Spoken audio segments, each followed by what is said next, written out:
Assalamualaikum warahmatullahi wabarakatuh. Saya Diastika Mardani. Dalam video kali ini berisikan penjelasan singkat mengenai kelas-kelas arthropoda. Arthropoda terbagi menjadi 4 kelas. Yang pertama ada Crustacea, kemudian ada Insecta, hingga ada Arachnida, dan terakhir ada Myriapoda. Dalam kesempatan video kali ini, saya hanya akan membahas mengenai Arachnida dan Myriapoda. Kita lanjut ke pembahasan pertama. Pembahasan pertama yaitu kelas Arachnida. Berikut ini merupakan beberapa gambaran spesies dari kelas Arachnida. Sudah bisa ditebak ya, bagaimana ciri umumnya dan apa saja spesiesnya. Seperti yang sudah saya jelaskan tadi, Arachnida ini merupakan bagian dari kelas Arthropoda. Nah, bahasa Arachnida itu berasal dari bahasa Yunani, yang berarti arachne, yang memiliki arti laba-laba dan juga merujuk pada figur mitologi Yunani atau arachne. Nah, tapi meskipun namanya laba-laba, kalajengking, tungau itu juga termasuk ke dalam spesies yang tergolong Arachnida.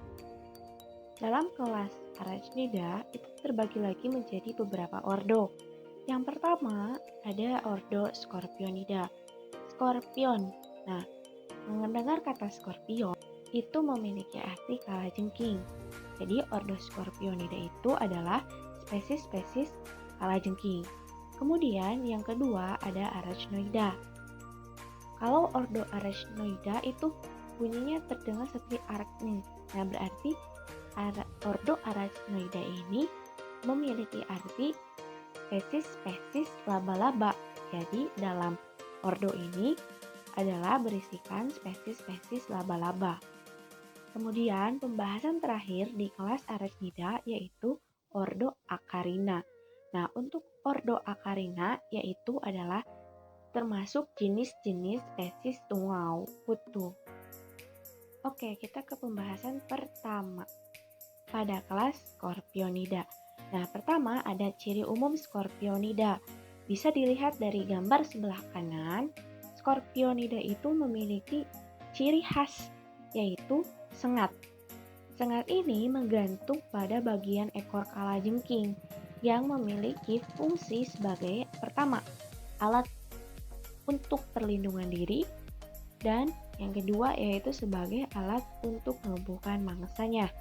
Nah, karena memiliki efek pelumpuh, maka dalam sengat ini mengandung yang namanya poison atau racun yang berupa neurotoksin, racun saraf. Selain sengat, ciri umum dari Scorpionida itu tubuhnya itu berbuku-buku, kemudian memiliki sepasang capit di bagian depan. Dan terakhir adalah tubuhnya itu sedikit memanjang. Nah, ini merupakan contoh dari klasifikasi yang ada pada Scorpionida atau kalajengking. Yang pertama kingdomnya itu yaitu Animalia, sudah jelas ya karena dia hewan.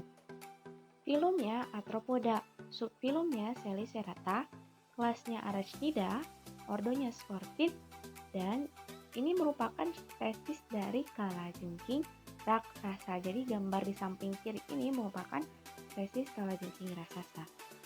Berikut merupakan contoh dari beberapa spesies Scorpionida atau kalajengking. Di sebelah pojok kanan atas itu merupakan kalajengking emas yang merupakan salah satu kalajengking yang memiliki racun terkuat. Jadi dia merupakan kalajengking paling berbahaya di antara kalajengking lainnya. Yang kedua yaitu ada ordo Arachnoida.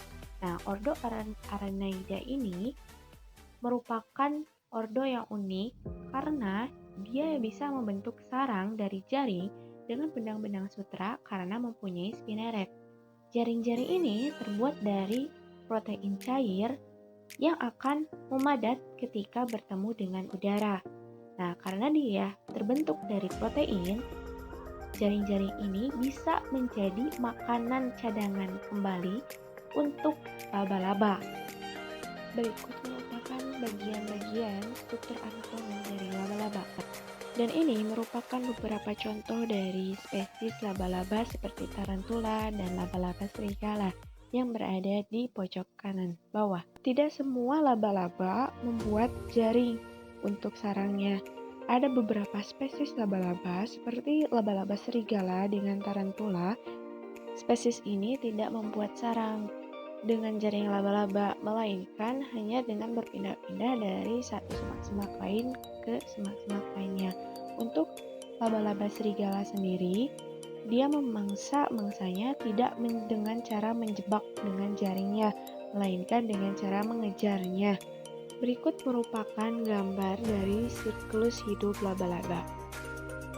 Dan ordo terakhir ada di kelas Arachnida, yaitu ordo Acarina. Acarina yaitu hewan kelompok kutu, caplak, dan tungau dengan memiliki tubuh terdiri dari abdomen yang menyatu dengan cephalothoraks. Tubuhnya berukuran kecil dan tidak bersegmen, hidup sebagai parasit biasanya, baik pada manusia maupun hewan. Dan yang membedakannya adalah Acarina itu memiliki tubuhnya tidak berbuku-buku. Dan ini merupakan siklus hidup dari tungau. Siklus hidup tungau termasuk siklus hidup yang sempurna. Bermula dari tungau jantan dan tungau betina yang melakukan fertilisasi lalu bertelur, kemudian telur menetas menjadi larva, kemudian menjadi nim atau tungau muda, dan berikutnya kemudian menjadi tungau dewasa. Makanan pokok tungau adalah darah. Jadi tungau disebut sebagai parasit karena dia sering menghisap darah dari mangsanya. Kita lanjut ke kelas arthropoda yang terakhir, yaitu myriapoda. Berikut merupakan contoh-contoh spesies dari kelas myriapoda. Myriapoda berasal dari bahasa Yunani. Myriad artinya banyak dan podos artinya kaki. Bisa disimpulkan artinya myriapoda itu adalah hewan arthropoda yang mempunyai kaki berjumlah banyak, berbeda dengan arachnida yang hanya memiliki 4 pasang kaki, artinya ada 8 kaki. Dan hewan ini tergolong hewan tripoblastik, memiliki selomata dan bentuk tubuhnya bilateral simetris. Tubuhnya terdiri atas kepala, dada, dan abdomen yang keseluruhannya dibungkus oleh zat kitin dan merupakan kerangka luar. Nah, zat kitin ini yang menyebabkan spesies dari myriapoda ini mengkilap dan juga agak keras. Untuk mempermudahkan pergerakannya karena tubuhnya terbungkus oleh zat kitin, maka badannya itu diantaranya itu ada ruas-ruas yang terdapat pada bagian yang tidak berkitin, sehingga ruas-ruas tersebut dapat digerakkan dan hidup pada habitat yang lembab, misalnya di bawah daun, batu, atau tumpukan kayu. Ada juga spesies myriapoda yang hidup di lingkungan sekitar manusia, di dalam rumah, yang memiliki kelembaban yang cukup untuk mereka. Myriapoda merupakan hewan karnivora. Makanannya berupa binatang kecil dan herbivora yang memakan daun yang busuk.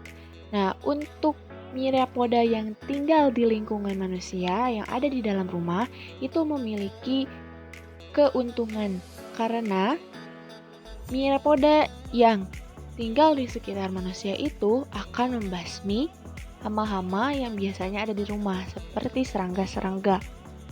Turunan dari myriapoda ada beberapa ordo, yaitu ada 2 ordo. Yang pertama Diploda dan Chilopoda.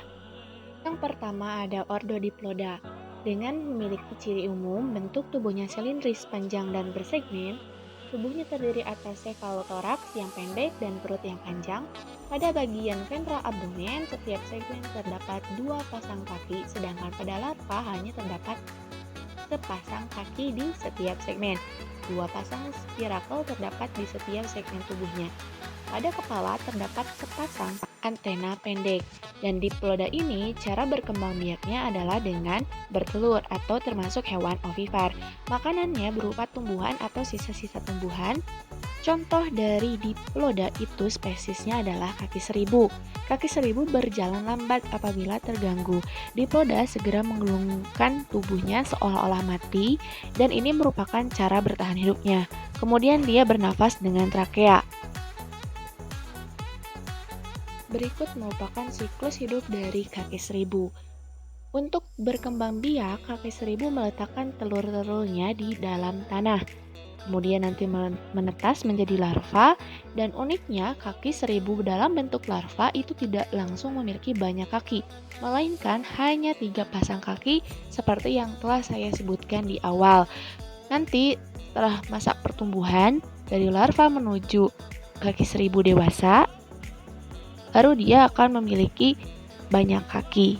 Dan pembahasan kita terakhir yaitu adalah ordo Chilopoda. Nah, ordo Chilopoda itu lebih dikenal dengan nama kelabang atau lipan. Jadi spesies dari Chilopoda sendiri yaitu adalah kelabang atau lipan. Tubuhnya berbentuk dorsoventral dan di setiap segmen abdomennya terdapat sepasang kaki di bagian lateral, kecuali segmen pertama di belakang kepala dan 2 segmen terakhir. Kaki pada segmen pertama di belakang kepala termodifikasi menjadi cakar beracun disebut dengan maxilliped untuk melumpuhkan mangsanya. Pada kepala terdapat sepasang antena panjang yang terdiri atas 12 segmen. Chilopoda hidup di darat dan bernafas dengan trakea yang bercabang-cabang ke seluruh jaringan tubuhnya. Lubang trakea atau spirakel terdapat pada setiap segmen. Mungkin cukup sekian penjelasan dari Arthropoda dari kelas Arachnida dan Myiapoda. Wassalamualaikum warahmatullahi wabarakatuh. Terima kasih.